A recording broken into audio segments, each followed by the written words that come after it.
নমস্কার বন্ধুরা, জলপুরিং কিচেনে আপনাদের স্বাগত। আজ আমি 8 রকমের সবজি দিয়ে আপনাদের সজনে ডাঁটা চচ্চড়ি করে দেখাবো। দেখুন, এখানে রয়েছে আলু, পটল, কাঁচকলা, সজনে ডাঁটা, কুমড়ো, কাঁচা কুমড়ো নিয়েছি অবশ্যই, বেগুন, গাজর, আর রয়েছে কাঁচা লঙ্কা।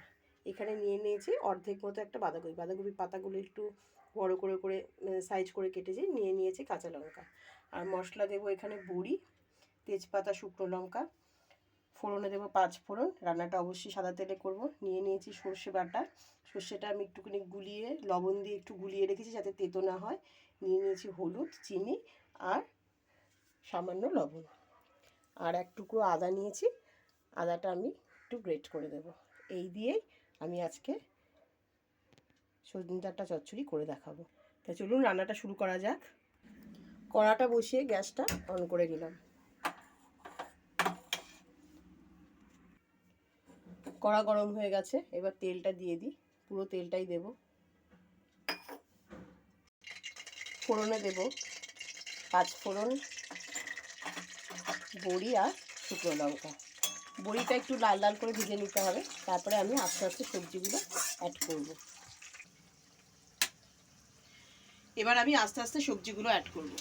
প্রথমে আমি বাঁধাকপিটা দিয়ে দেবো। একটু নেড়ে চেড়ে নিয়ে বাকি সবজিগুলো অ্যাড করে দেবো। দিয়ে দেবো পটল, আলু,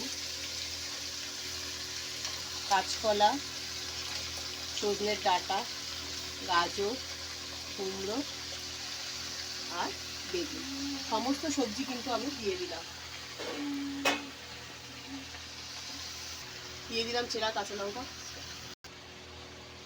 একটু নেড়ে চেড়ে দিয়ে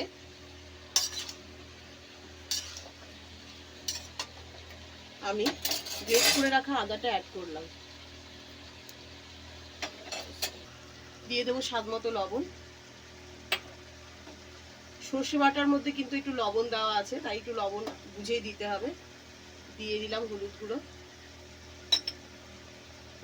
একটু নাড়াচাড়া করে নিই। এবার অ্যাড করব সর্ষে বাটাটা। দিয়ে একটু নেড়ে চেড়ে আমি এটাকে ঢেকে রাখবো প্রায় 20 মিনিটের মতো। সম্পূর্ণ নিরামিষ একটা ডাঁটা চচ্চড়ি, মানে খেতে এত অসাধারণ হয় কি বলবো। এবার একটু 20 মিনিটের জন্য ঢেকে রাখি। 20 মিনিট হয়ে গেছে। এবার একটু ঢাকাটা খুলে দেখি। দেখুন এরকম পর্যায়ে এসেছে। একটু নাড়াচাড়া করে আমি এর সাথে এবার চিনি অ্যাড করব।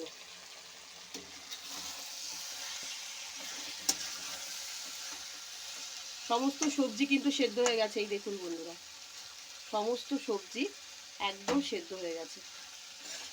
একটু চিনি অ্যাড করি, যেহেতু চচ্চড়িতে একটু চিনি না দিলে হয় না। সর্ষে বাটা দিয়ে সজনে ডাঁটার চচ্চড়ি কিন্তু আমার তৈরি একদম পরিবেশনের জন্য। সম্পূর্ণ নিরামিষ একটা রান্না। বন্ধুরা সকলে করে দেখবেন। কেমন হয়েছে রান্নাটা কমেন্ট বক্সে প্লিজ জানাবেন। ভালো লাগলে লাইক, কমেন্ট, শেয়ার অবশ্যই করবেন। ধন্যবাদ।